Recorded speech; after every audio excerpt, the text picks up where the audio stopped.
Voilà un sujet qui devrait intéresser les médias en France.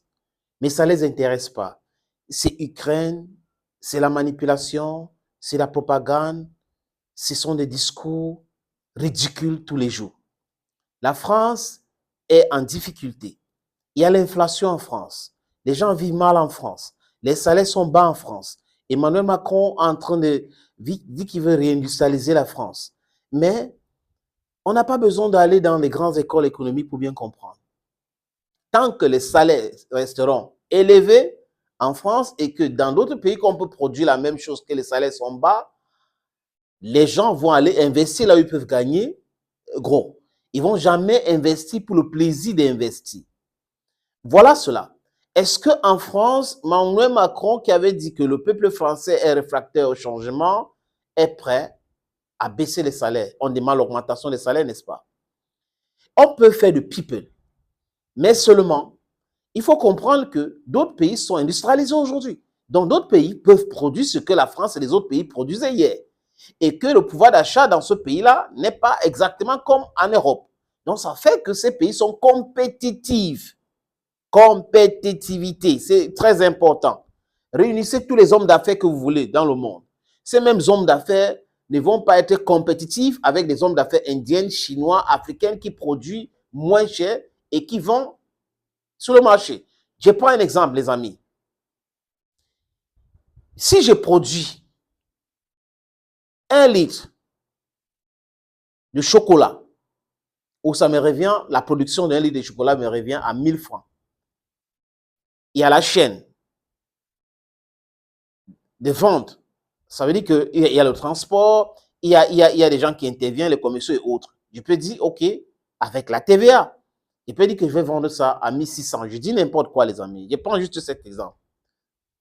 Et celui qui produit donc 1 litre de chocolat, je dis n'importe quoi encore, 1 litre de chocolat, la production lui revient à 2000. Ne peut pas être compétitif avec moi que la production revient à 1000 francs.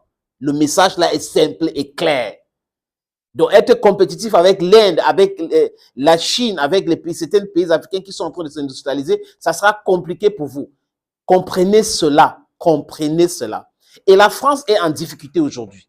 Par le fait de la mauvaise politique d'Emmanuel Macron, par le fait que le président français pense qu'il est le plus intelligent. Il intrigue tout le monde, il envoie les punchlines à tout le monde. Et vous avez vu, sur son projet de la retraite, comment la France était divisée jusqu'à aujourd'hui. Les gens ne veulent pas aller en retraite à 65, à 64 ans. Et à l'Assemblée nationale, Elisabeth Borne, qui était d'abord socialiste, technocrate, qui est devenue macroniste, c'est quelque chose qui est entre les socialistes et la droite. Je ne sais pas si c'est centriste, qui penche vers la gauche ou la droite. Franchement, c'est un truc qui est complexe à comprendre, la Macronie. C'est pas la macaroni. Bref, ça pouvait être aussi ça. Et pendant que les Français sont très en colère, pendant que le dialogue est grippé, pendant ce temps, on est en train de parler d'1 an d'Elisabeth Borne en France comme Premier ministre. Un Premier ministre qui n'a pas de pouvoir, qui passe toutes ces lois ou les projets de loi par la force. 59.3. Les médias mainstream en France ne font plus le débat. Même quand il y a les manifestations, ces mêmes médias, dirigés par des richissimes hommes d'affaires qui sont dans les cercles de pouvoir, condamnent plutôt les manifestants. Donc, condamnent plutôt le peuple. Et comme c'est eux qui détiennent ces médias-là, ils peuvent dire ce qu'ils veulent. Et petit à petit, le peuple est désintéressé. Le peuple ne les regarde plus comme avant. Le peuple se retourne vers les réseaux sociaux aujourd'hui. Et il y a une fille ou une dame brillantissime qui est le président du groupe parlementaire de la France Insoumise,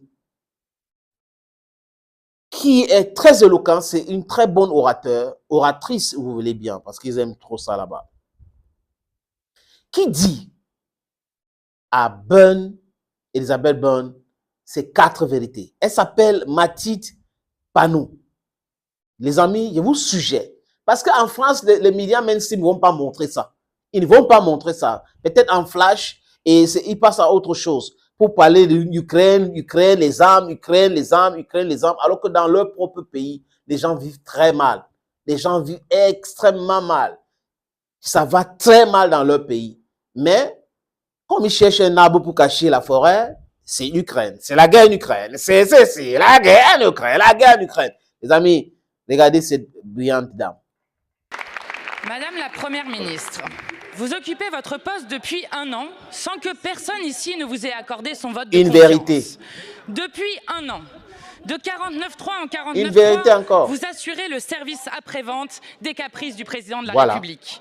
En l'espace d'1 an, vous avez fait de notre pays une poudrière. Exactement. Bravo, Madame la Première ministre. Quel anniversaire. Aujourd'hui encore, le président de la République vit dans une réalité parallèle. À présent, Emmanuel Macron est le seul qui croit encore en Emmanuel Macron. Vous êtes les seuls dans le pays qui croient pouvoir tourner la page.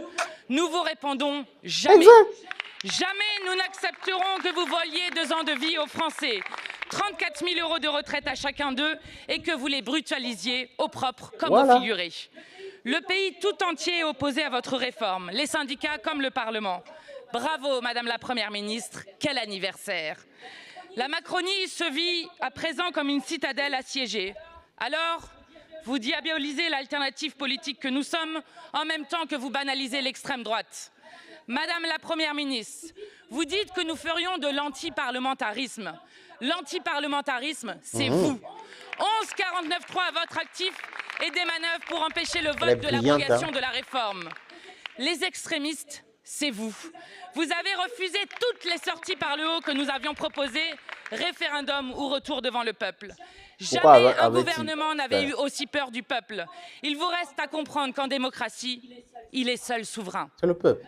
Madame la Première ministre, quand comprendrez-vous que la représentation nationale n'est ni un paillasson, ni une chambre d'enregistrement des lubies du président? Madame la Première ministre, joyeux anniversaire, surtout. N'hésitez pas à partir, vous, la Ve République et votre réforme des retraites. Vous avez compris, les amis. Brillante présentation de ce qui se passe en France. Brillante présentation de ce qui est devenu la Macronie. Brillante présentation de ce qui est devenu ces technocrates transformés à toute autre chose. Voilà la situation de la France. La France profond souffre. Le peuple va mal. Pendant ce temps, on est en train de nous parler de l'Ukraine tous les jours. Les médias devraient quand même prendre à bras le corps ce problème et mettre la pression sur l'élite corrompue, comprador, de régler le problème qui se pose dans leur pays. Parce que ce sont ces mêmes gens qui font en sorte que nous subissons ce que nous subissons en Afrique. Ils ont des amitiés avec des dictateurs africains, des gens qui sont ici dans notre continent, surtout en Afrique centrale, qui ne font rien pour faire développer cette sous-région. Ils font tout pour rester au pouvoir, pour transformer les pays en dynastie, en royaume pour certains. Vous voyez un peu, les amis, peut-être Bokassa résonne dans leur tête encore.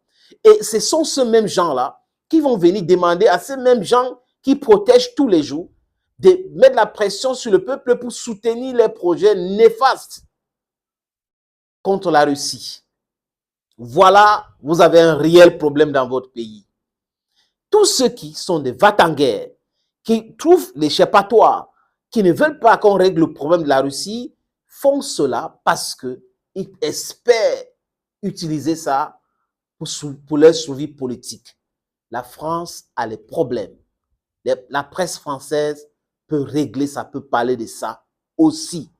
Les amis, à très bientôt. Thank you so very much for watching. Hey, friends, if you have time, you just subscribe to this platform. And then don't you forget to share the video and comment. It's very important. Thank you so very much. God bless you. Bye-bye.